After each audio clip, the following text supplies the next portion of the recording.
I, 34M, never imagined I'd be the one writing here, but my brain feels like it's been through a blender and I need to get this out somewhere. My wife, Mara, 32F, and I have been together for 8 years, married for 5. From the outside, we were the kind of couple people envied, same sarcastic sense of humor, shared playlists for every mood, weekend road trips with our dog riding shotgun, a house full of photos that looked like spontaneous happiness caught on camera. But looking back now, I can see the cracks started creeping in months ago. Mara got sharper. Her patience wore thin over nothing, like me leaving a coffee mug on the counter or the dog shedding on the couch. She'd toss out little jabs, "You're impossible, Daniel," or "God, do you ever listen?" Then laugh it off with an eye roll, as if I was the one being too sensitive. The strangest shift was her Thursday yoga nights. She'd always been a fitness nut, but suddenly those evenings were sacred. She'd grab her mat with military precision, toss out a breezy, "Don't wait up, class runs late," and disappear. She stopped telling me funny stories about the instructors, or who she'd chatted with after class. When I'd ask how it went, she'd sigh dramatically, like I was interrogating her, and say, "Daniel, it's yoga, not a TED Talk." At first, I chalked it up to stress. Her job had been chaotic, and she thrives on drama even when she says she hates it. But the more I brushed off that little knot of unease, the tighter it pulled. Something wasn't right. I could feel it in the way she avoided eye contact when she texted, the way she kept her phone face down on the table, or how her perfume lingered just a bit too sweet when she came home from class. Still, I told myself I was being paranoid. Mara could be fiery, even bitchy when stressed, but she'd always been loyal, or at least I thought so. I didn't realize yet that my gut wasn't lying, it was warning me. I just wasn't ready to hear it. About 3 Thursdays after I wrote part 1 in my journal, never thought I'd admit that, Mara was in the shower when her phone buzzed on the kitchen counter. I wasn't snooping, I was literally pouring coffee, but the screen lit up, and the preview stopped me cold. "Can't wait to see you tonight, same booth." My stomach sank so fast I thought I might pass out. I stared at the words, every nerve in my body screaming look closer, even as another part whispered don't, you can't unsee it. I didn't scroll. I didn't need to. The message had a casual intimacy that didn't belong to yoga mats and downward dogs. That night I couldn't shake the image of her smiling at some mystery man. I pretended to watch TV, but every car that slowed outside made my pulse race. When she finally breezed in, hair damp from showers at the studio, cheeks flushed, she smelled like wine, not eucalyptus oil. The next Thursday I decided I couldn't live in limbo. I followed her. Yeah, I know how it sounds, but I had to know. She drove straight past the gym, past everything familiar, and parked behind a little bistro tucked behind the old bookstore. Through the rain-streaked window I saw her, Mara, all lit up in a way I hadn't seen in months, laughing across a candlelit table at a guy whose hand rested comfortably over hers. My breath caught. She looked free. Like our marriage had been a cage she'd quietly unlocked. Then, before I could move, she leaned in, whispered something, and they disappeared toward the back of the restaurant. That was the moment my heart cracked for real. It wasn't the physical cheating that crushed me, it was the joy on her face, a joy she hadn't saved for me in a long time. I stayed outside, soaked to the bone, until they returned. My next move would change everything. I don't even remember deciding to move, Reddit. One second I was standing there, rain dripping off my jacket, the next I was pushing open the bistro door. Warm light and the smell of wine wrapped around me like some twisted welcome mat. Mara and the guy had just stepped back into the dining room. Her laugh caught mid-air when she saw me. For a split second, her face went completely blank, no fake smile, no sarcasm, just pure OSHT star. Her date's grin faded like someone had yanked the plug. I walked past them and sat at the bar, hands steady even though my heart was thudding like a drum solo. I ordered coffee, black, and made a show of stirring it. Only then did I look at her. Didn't realize yoga came with wine service, I said, calm as I could manage. She blinked, then rolled her shoulders like she could shrug the whole scene off. Daniel, you're being ridiculous. This is, Derek. We were just discussing a charity event. Work stuff. Her tone was sharp, bitchy even, like I was the one intruding. Derek mumbled something about needing to take a call and bolted, leaving Mara standing there, eyes flicking between me and the exit like she wanted to vanish too.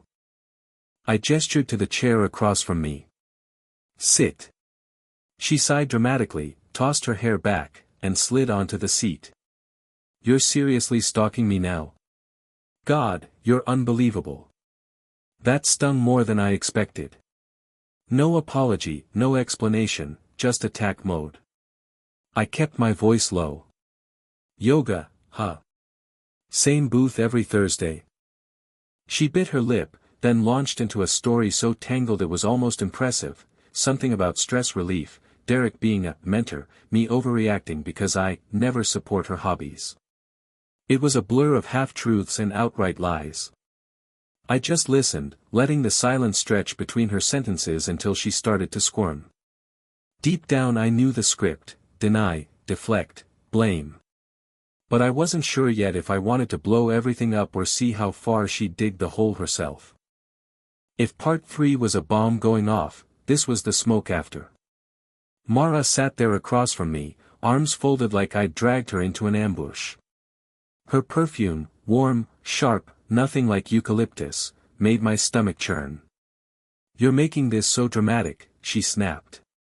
It's not like I'm sleeping with him. The way she said it, flat and almost bored, hit harder than if she'd confessed outright. I asked why she hadn't told me about these charity meetings. She smirked. Because you'd overthink it. Like now. I felt my nails dig into the coffee cup. Mara, you lied. You said yoga. You don't get to twist this on me. She shrugged, eyes sliding toward the door Derek had bolted through. Fine. Maybe I liked the attention, okay? Maybe I needed a break from walking on eggshells around you. Eggshells. That was rich, she'd been the one detonating landmines with every sarcastic swipe at home. I stood up, tossed cash on the table, and told her I'd meet her at the house. She rolled her eyes, muttered something about me being so predictable, and stayed put, swirling her wine like she owned the room. Driving home, rain streaking the windshield, I felt something colder than anger settle in: clarity. This wasn't just a one-off secret drink. It was months of distance, the phone always face down, that sly grin when she texted late. She'd been living another life right under my nose. At home, I waited. She arrived an hour later, dripping sarcasm. So, what's the verdict, detective? Want to check my call log too? Her defiance almost made me laugh, not from humor, but from the absurdity of it all. I realized in that moment, whatever came next, I couldn't unsee what I'd witnessed. That night at home felt like living in a slow-motion car crash. I sat on the edge of the couch, still soaked from the rain, while Mara paced like a caged cat. She grabbed a towel, dabbed at her hair, and finally plopped onto the armchair, glaring at me. So, are we gonna do this whole melodrama all night? She asked, tone clipped. I asked her again, calmly, to explain. She sighed so loudly it almost sounded rehearsed. Daniel, it was just dinner. A couple glasses of wine. I needed someone to vent to. You've been distracted, and I'm tired of feeling invisible. That line stung, but it also rang false. I reminded her about the texts, the secrecy, the way she'd lied to my face about yoga. She crossed her legs and leaned back, cool as stone. You're blowing this out of proportion. Nothing happened. When I pressed, her veneer cracked for a second, a flicker of guilt or panic. Then she snapped the mask back on and went on the offensive. Maybe if you weren't always buried in work, I wouldn't have to find someone who actually listens. I felt like someone had turned the floor into ice beneath me. I asked if she was in love with Derek. She laughed, short, bitter. Love? Don't flatter him. Or yourself. That laugh broke something inside me. I realized we weren't just fighting about a dinner. We were fighting about every silent evening, every sarcastic jab, every piece of joy she'd taken somewhere else. I told her I couldn't stay in a marriage built on lies. For the first time all night, she looked rattled. Wait, you're not seriously talking about leaving over this? But I was. And the more I said it out loud, the more certain I became. Morning light crept through the blinds like it had no idea our world had burned down the night before. I barely slept, just lay there replaying every second of Mara's smirk, Derek's hand, the way she tried to spin dinner into my fault. Mara was in the kitchen, making coffee like nothing had happened. She didn't look up when I walked in. "You're not still sulking, are you?" she said, pouring herself a mug. "Honestly, Daniel, grow up." That was it. Not "I'm sorry." Not "let's talk." Just a jab, sharp and casual. I told her I couldn't keep doing this dance where I begged for honesty and she fed me scraps. She rolled her eyes, tossed her hair. "Fine. I'll stop seeing Derek. Happy now?" It sounded less like a promise and more like someone changing their Netflix password. I told her it wasn't just Derek. It was the lies, the contempt, the way she'd stopped even trying to meet me halfway. She laughed, a humorless bark. "Wow. You really do love being the victim, don't you?" That was the moment I felt the last thread snap. I didn't yell. I didn't cry. I just said I was going to stay with my brother for a while, and I packed a bag. Mara didn't follow me out the door. She didn't even look up from scrolling her phone. Driving away, I felt grief, yes, but also a quiet steadiness underneath. For the first time in months, the noise in my head wasn't just pain, it was resolve. The first night at my brother's place was strange. His guest room smelled like fresh laundry and safety, a stark contrast to the tension that had seeped into every corner of my own home. I lay awake staring at the ceiling, hearing Mara's voice in my head, the deflections, the sarcasm, the way she'd made me feel crazy for catching her out. By morning, I decided I needed proof that my instincts weren't lying. I opened our shared phone account online and checked the call logs.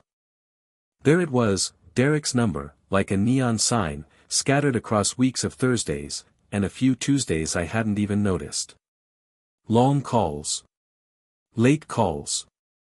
Then I remembered that yoga bag she'd tossed into the back seat the night I followed her. I drove home mid-morning while I knew she'd be at work. The house felt hollow. I opened the bag, no yoga mat. Instead, a bottle of cheap red wine, a little makeup pouch, and a receipt from the bistro, dated 2 weeks earlier, signed with a heart next to Derek's name. Standing in our kitchen, I felt an odd mix of rage and relief. Rage at how easily she'd lied. Relief that I wasn't losing my mind. That evening Mara texted, "So, are you done with your tantrum? Come home and we'll talk like adults." I didn't reply. For the first time, the silence felt like power rather than punishment. By the time Friday rolled around, I was done letting Mara write the story for both of us. I drove back to the house early evening, rehearsing in my head what I'd say. She was curled on the sofa, wineglass in hand, scrolling her phone like nothing was wrong. "Oh, look who decided to come home," she said, not even glancing up. "Did your little vacation clear your head?" I sat opposite her and placed the bistro receipt, the call log printouts, and the wine bottle from her yoga bag on the coffee table. Her eyes flicked to them, then back to her phone, but I caught the twitch in her jaw. "You've been busy," she muttered. "Busy trying to understand the person I married," I said quietly. "You've been lying for months, Mara. It wasn't just dinner, and it sure as hell wasn't yoga." She tossed back the rest of her wine, set the glass down with a thud. "God, Daniel, you're unbelievable." So I had a few drinks with a friend. Big deal. Do you want me chained to the house 24/7? I told her I wasn't angry about her needing space, I was angry about the sneaking, the contempt, the way she kept making me question reality. Her mask cracked, just for a second, before she launched into another barrage: how I worked too much, how I never made her feel alive, how Derek was just someone who listened. That was the moment I finally said it out loud: I deserve better than this. She froze. For once, there was no witty comeback. Just silence stretching between us, heavy and final. After I said I deserve better than this, the room went very still. Mara blinked, like she wasn't sure she'd heard me right. Then she tried one last roll of the dice. You're really going to throw everything away over one harmless friendship? Her voice had that brittle edge she used when she knew the game was slipping out of her hands. I stayed quiet, because the truth was already written all over the papers on the table. She paced, muttering about how everyone flirts, how people blow things up on Reddit, how I'd regret overreacting. Each excuse sounded smaller than the one before. I told her calmly that marriage wasn't supposed to feel like detective work. That love isn't built on hiding texts and inventing yoga classes. I'd given her every chance to be honest, and she'd chosen Derek, or at least chosen to protect her secret more than our life together. She dropped onto the couch, face in her hands. For a moment I almost felt sorry for her, but then I remembered the months of gaslighting, the smirks, the way she made me feel crazy for asking simple questions. So I told her I was filing for separation. Not in anger, just a quiet statement of fact. She looked up, startled, and whispered, "You're serious?" I nodded. Walking out with my overnight bag, I felt a strange calm settle in. Grief was there, yes, but also a clear horizon I hadn't seen in years. It's been a few weeks since I walked out of that house with my bag, and the quiet has finally stopped feeling like an open wound. At first, everything was raw: the empty mornings, the paperwork for separation, friends asking if I was sure. But as the noise settled, I started hearing something I hadn't in a long time: my own voice. Mara tried a few tactics after I left: guilt trips, half-hearted apologies, even a text saying Derek was just a phase and that I was overreacting. I didn't take the bait. I told her I wished her well, but I wouldn't go back to living in a maze of lies. She didn't reply after that. I've been rebuilding piece by piece. Dinner with my brother without feeling like I need to check my phone. Long walks with the dog. Even cooking meals I used to make for both of us, only now I enjoy them in peace, no sarcastic commentary hovering over the table. If you've read this far, here's what I want you to take away: if something feels off, listen to yourself. Love shouldn't make you shrink or second-guess your reality. Respect and honesty are the baseline, not a bonus you have to earn. I don't know yet what the next chapter of my life looks like, but I do know this: it won't include someone who treats loyalty as optional. And for the first time in a long time, that feels like freedom.